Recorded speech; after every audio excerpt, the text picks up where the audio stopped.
All right, guys. Once again, I'm going to show you how we enter a job into our system. I want you to note here. This is just currently the job that we've got. The water loss is work in progress.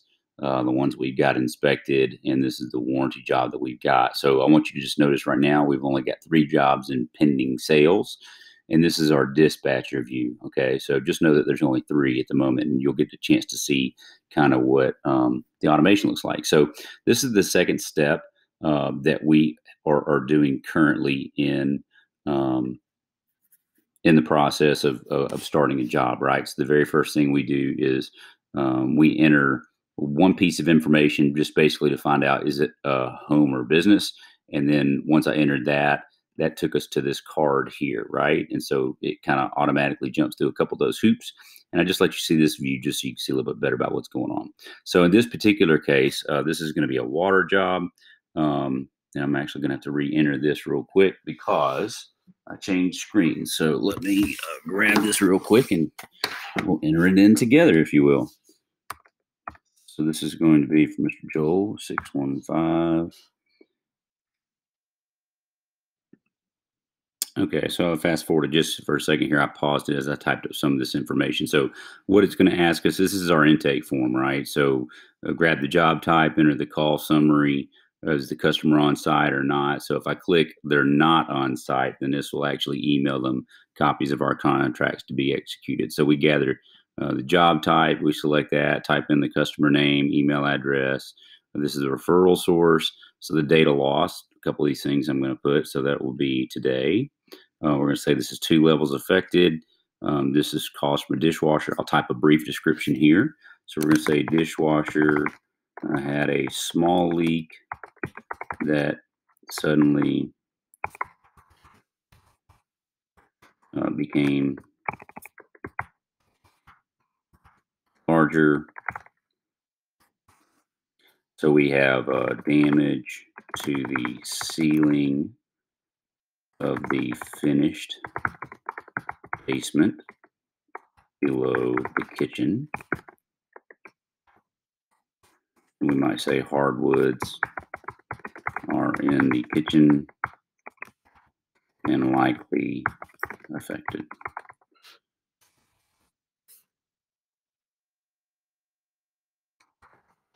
We're not asking anything about the insurance carrier, but that's where we would just grab this, where you grab that stuff there.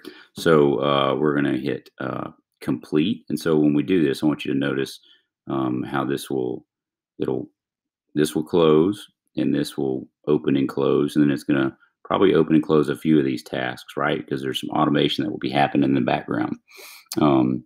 Because it will know the answers to some of these questions based on the information that I've already entered in. So it goes this way and then takes us all the way down to here real quick. And that's going to be this task that's coming back up, which is select the workflow. Now, in this particular case, we're going to hit water. And why does that matter? Because if we hit a free dry out, it'd go up here. If it was a reconstruction job, it would go this way.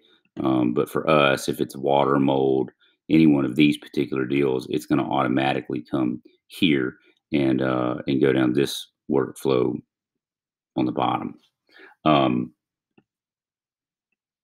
so, sorry, I'll go a little bit slower because I'm making a recording. So now we have the option to either schedule or have a project manager call them.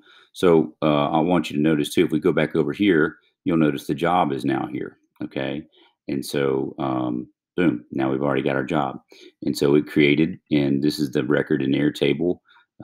This link here will take you actually to this particular page that we've got. So it automatically not only builds the job, but it builds a link, copies the link, and puts the link here. We use Company Cam for our photos. It already built the job in Company Cam, titled it, right? And so, so if we go in here and log into Company Cam, it's going to take us to that project page automatically. See, already built this job. It's ready to go. And so if we ever need to access stuff, it tells you the date the job was received at 11:53, the data loss. It maps all this information over. What all does it map? anything we want it to, right? The stuff that we tell it to. So that's a pretty cool deal. So anyway, so let's get back over here. And so in this particular case, told the customer we're coming now. So we're going to go ahead and hit scheduling site visit now. And so the next thing it'll probably do is to tell us to use T-sheets. I think is the next task, which is probably this next one right here. Yeah. And so if you notice, it just tells you, kind of walks you through what to do. You're going to assign a technician, launch a shift, and there's actually a link to T-sheets right there. Okay. So let's go ahead and jump on into T-sheets.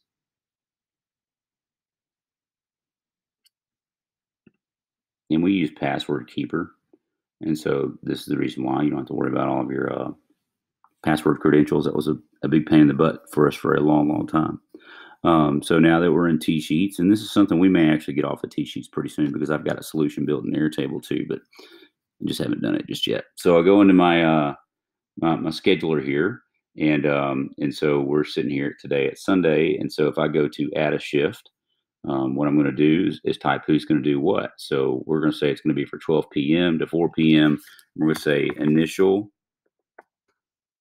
site visit and set equipment. That's what we're going to go do. So you pick who you want to go do it. So we're going to pick Fernando to go do it. And so I can go ahead and pick me a color. Want me something red. Let's grab the customer. So the customer was Joel. And so it says that there's no results for Joel. So sometimes you have to actually go up here and pull it in. I guess it's kind of an API thing. I'd say 95% it's automatically already there. But one of the things that already happens too is it builds a customer in QuickBooks when we do this. And when it builds that customer in QuickBooks, QuickBooks and T-Sheet speak. So that's how it will come over here and be over here. So there it is, Water Joel Simpler, right? So notice it brings over the address, right? And so it's set for Fernando at 12 o'clock. So that's it. So I'm going to, I'm actually going to drag this up because I got to hit publish. So boom, send. And so this actually just notified one of my guys as well that there's a job that came in. And so the next thing, I could make another shift and launch a series of shifts here, but I'm not doing that at the moment. But let's say we're done with T-sheets. We're just going to close out. We said it. We notified him. We assigned the technician. We assigned that. And so I'm going to, let's just say that I'm going to list Fernando as the, actually, I'm going to list myself down for it. And then the project manager will make Mr. Richard handle that. We'll make Dan grab that. I'll put Fernando at the lead technician. And so you just fill out the different roles of your company, right? Just with some of your office people or whatever. So we'll just grab some of these things. And so I can put in the task notes here. We can say dishwasher, leak in the kitchen, and hardwood affected, and the ceiling below the finished basement. I'm going to hit complete. And so it's going to satisfy this one right here. And the next one is going to be arrive on site, gather pictures, etc. So you can notice it also sends a little message or a note up here. And it's also going to be visible right here.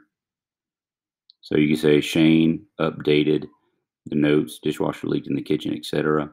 So I can go right back, and this is so this I'll just walk you through this too. So as we get there, it'll ask you what materials are affected. So in this case, we're probably going to have hardwoods. We're going to have it's going to be on a basement. How many rooms are affected? We're going to say 2. It's going to be the basement and then the kitchen. All right. Inspection complete, and then it's going to be self-payer insurance. So this is where I'm going to hit pause for now until my guy gets there and takes some pictures, and I've got a little more information. Okay, so let's go back over to here to Airtable, and let's see where we are. So you can see now So it's probably going to say that because I hit that I'm there, you notice it moved it to inspected. Okay. And so it moved out because when I click that action, that shows me being on site. So the date customer contacted has already been satisfied. The data lost, the date of the site visit date, because that's stuff that we've already done. So anyway, that's the skinny on the job, and it's plugged in the system. And my guys already been notified about going out there. So that's how you get it started. Hope that helps you guys.